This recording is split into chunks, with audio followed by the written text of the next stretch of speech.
Palapakan natin, mahalapain ng mga minamahal. Thank you, Jesus. Thank you, Lord. Sino hindi ba pagod, mga minamahal? Palapakan natin, mahal na Panginoon. Hallelujah! Everybody say hallelujah! Thank you, Lord. Alam niyo mga minamahal, parang pakiramdam ko taga-LA ako.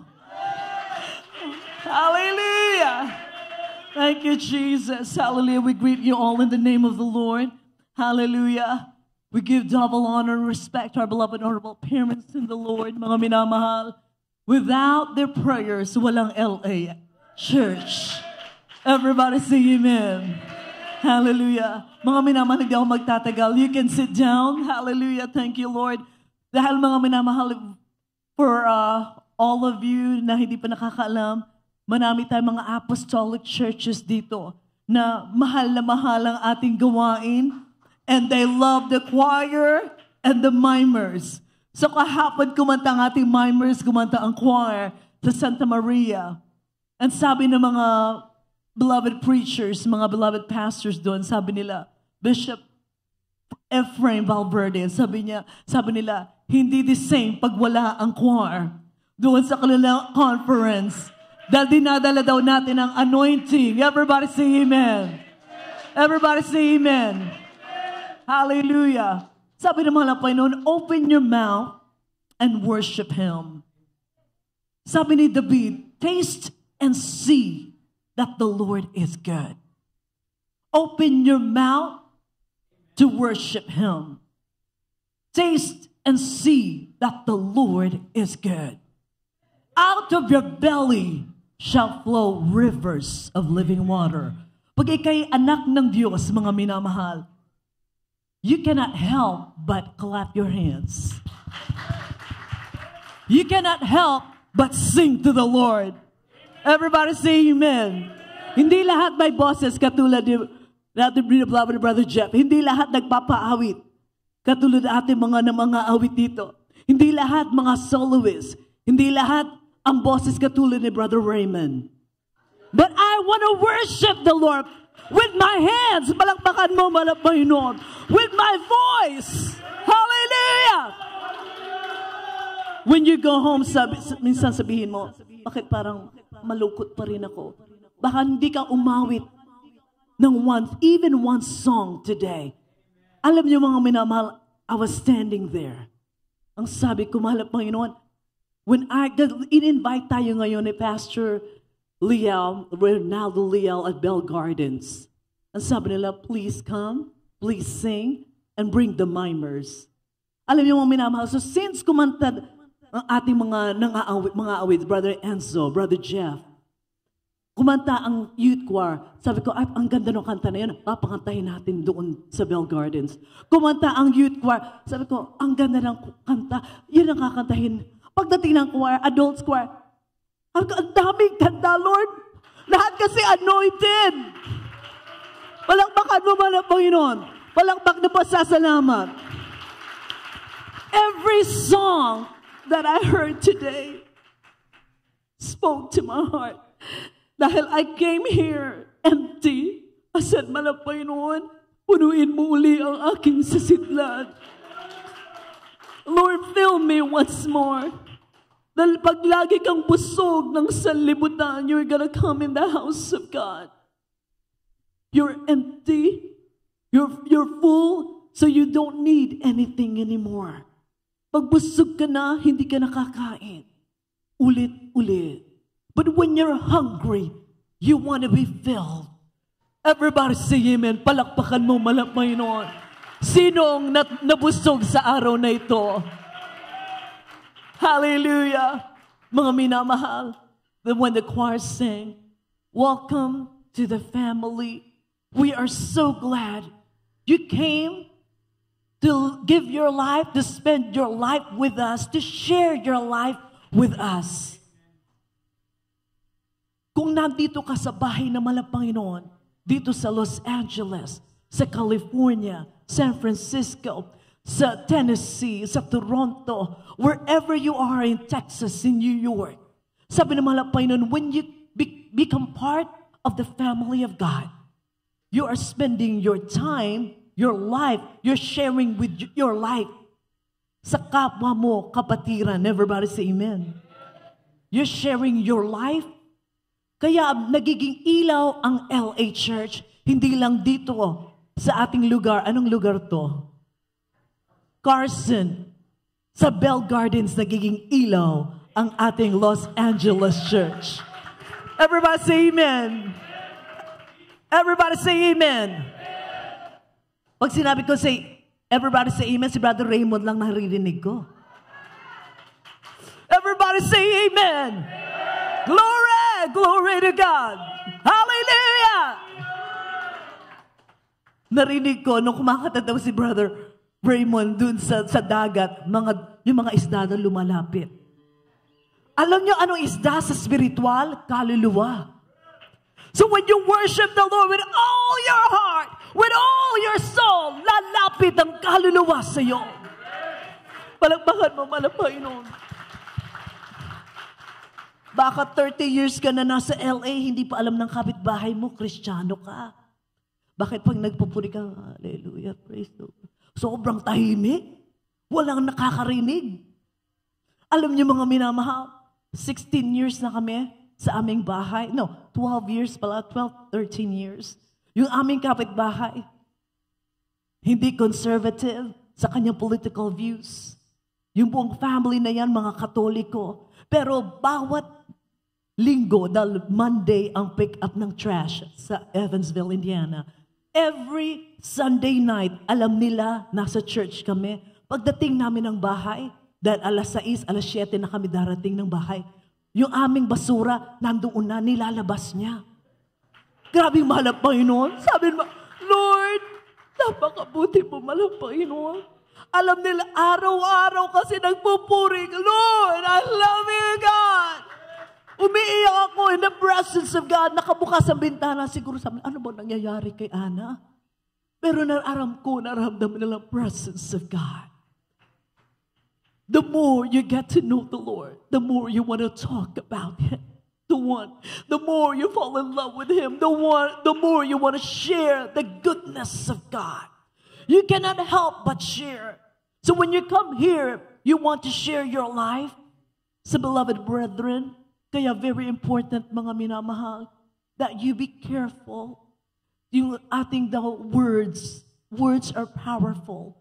Words either build or destroy. So when you talk to your fellow brothers and sisters, tell them good things, words that build their faith, words that tell them that you value them, you love them. Kaya sabi ng mahal na Panginoon, Jesus loves, God is love. Kaya pag ikay full of the Holy Spirit, full of the Holy Ghost, sabi mo taga Jesus Miracle Crusade ka, you are full of love. Everybody say amen. Because God is love. You cannot be in the church full of the Holy Ghost and not shake hands with somebody. Everybody say amen. You cannot help but love somebody. Everybody say amen. Parang kulang. Everybody say amen. Hallelujah! Open your mouth to praise the Lord. Dahil pag masama ang pakiramdam mo, merong kagalit. Pero pag nag-worship ka na, Lord, I give you my life. Lahat yung worship na yun, lahat ng the Lord's Prayer, lahat when we sing to the Lord, glory to your name. Bless the Lord, oh my soul, and all that is within me. Bless His holy name. Pag ikay kumakanta, I'm a singer, mga minamahal. Hindi ako pwede mag-isip ng other things pag ako'y kumakanta. When I worship, kailangan itaas kong kamay dahil my body will not respond completely when I don't lift up my hands. When I sing, Lord, I worship you. Lord, I magnify you. Hindi, Lord, I worship you. Lord, I magnify you. No, I lift up my hands. My whole body nagwo-worship sa mahal na Panginoon. Kaya dito tayo tinuruan ng mahal na pastor, lagi daw pumalakpak. Everybody clap your hands. Hindi katulad ng ibang ng mga Katoliko. From morning to nighttime, wala kang marinig sa kanila. Kaya pag ikay totoong Kristiyano, you are alive. Lagi kang, kahit fasting ka, buong araw mga minamahal, fasting ako. Pero nararamdaman ko, the Lord is here. Malakas si Sister Ted. Hallelujah! Because the Word of God is my food. Your fellowship is my strength. That's my food, mga minamahal.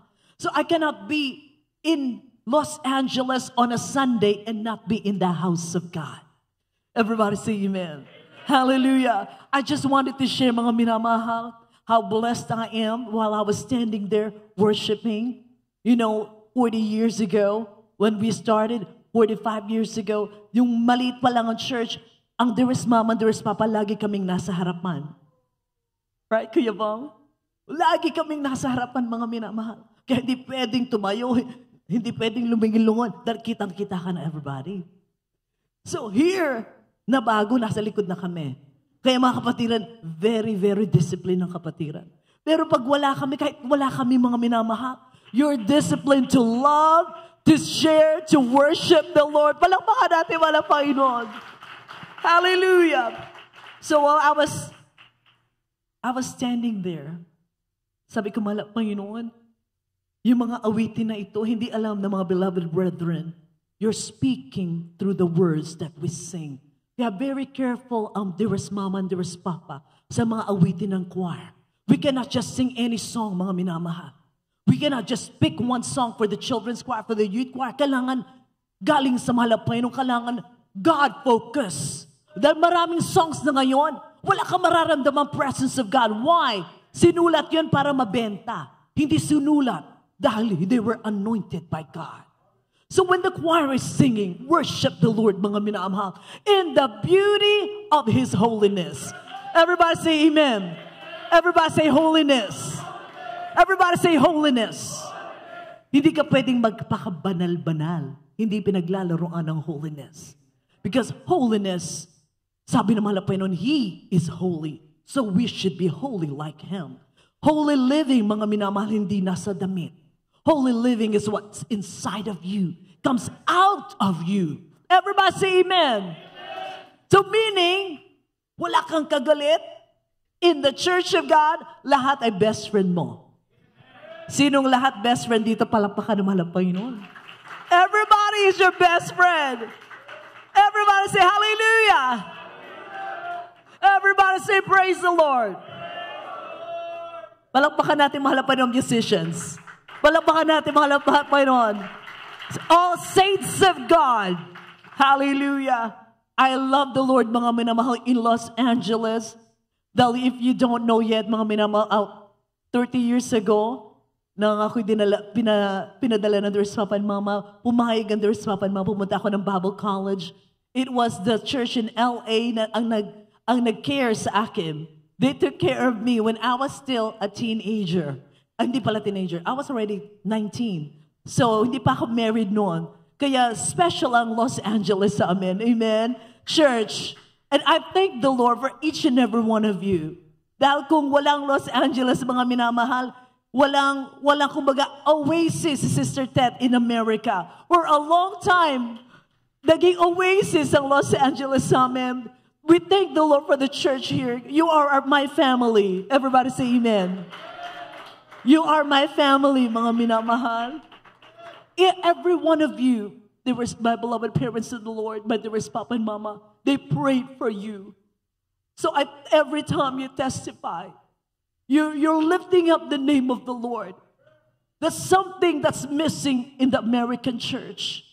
Alam mo sa America, mga minamahal, they don't have testimonies anymore. They don't have testimony part. There's worship, there's word, but no testimony. Kaya sabi nila, weak ang church ng America. But the church in LA, palakpakan mo man ang Panginoon. Hallelujah! Hallelujah!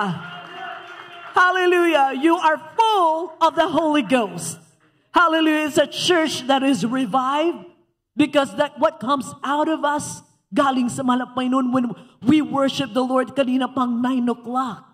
Hallelujah! And some of us fasting pa. Alam ko marami sa inyo fasting, mga minamahal, that we were trained on Sundays. We fast, we give that whole day sa mahal na Panginoon. Kaya pagpalain kayo ng mahal na Panginoon. I pray, mga mahal na Panginoon, blessings upon you. For the church here in LA, the Lord is coming, mga minamahal. Jesus is coming soon. In 1 week, we know there were 3 people 1 week and a half ago. 3 tao ang kilala namin na kinuha ng mahal na Panginoon just in America. Isang 6-month-old na bata. Isang 31-year-old, kilala niyo siya. At isang 61-year-old. Ganon kaikli ang buhay. Bakit tayo nasa bahay ng mahal na Panginoon? Why are we in the house of God? So that when the Lord takes us home, we are ready to meet the Lord. Everybody say amen. It is preparation, mga minamahal. This life is a preparation. So when the Bible says, forgive right away. Right away. Do not let the sun go down upon your wrath. Because you don't know when it's our turn to go next. Everybody say amen. A 6-month-old baby died in her sleep. And a 61-year-old died. 1 night lang ang kapagitan, mga minamahal. She wasn't very sick. She was throwing up. She had a fever. The next day, she did not wake up. Yung 61-year-old, sabi ng mahal na Panginoon, life is a vapor. Ang buhay daw ay parang, ano ang vapor sa Tagalog? Singaw. Everybody say, take a deep breath, mga man. Inhale. Exhale. Hindi sa'yo yan. It belongs to God. Give that life to the Lord today. Palakpakan natin, mahal pa yun ng mga minamahal. Palakpak na parang buhay ka. Palakpak na parang taga-LA. Palakpak na parang Sunday. Hallelujah! Thank you, Jesus. We love you all in the Lord, mga minamahal. I pray, mga minamahal, as we go, the mimers, they're waiting for the mimers. Dahil pinagpala ang ating LA church, may mga mimers tayo. They want the mimers to worship the Lord at Bell Gardens, sa Mexican, Hispanic church, mga minamahal. Let's pray for them as we pray for you. Mga minamahal, pray for us. 1 week from now, nasa Pilipinas na kami. We will greet you from Luneta. Or Marikina pala. We love you, mga minamahal. Palakpakan natin, mahal na Panginoon. Hallelujah. Thank you, Jesus. God bless you, Brother Ted. Hallelujah. We love you, mga minamahal. But Jesus loves you more. Amen. Thank you, Jesus. We will see you next year. Glory to God. Hallelujah. God bless you. Praise the Lord. God bless po sa ating beloved Ted Olmeda Smith.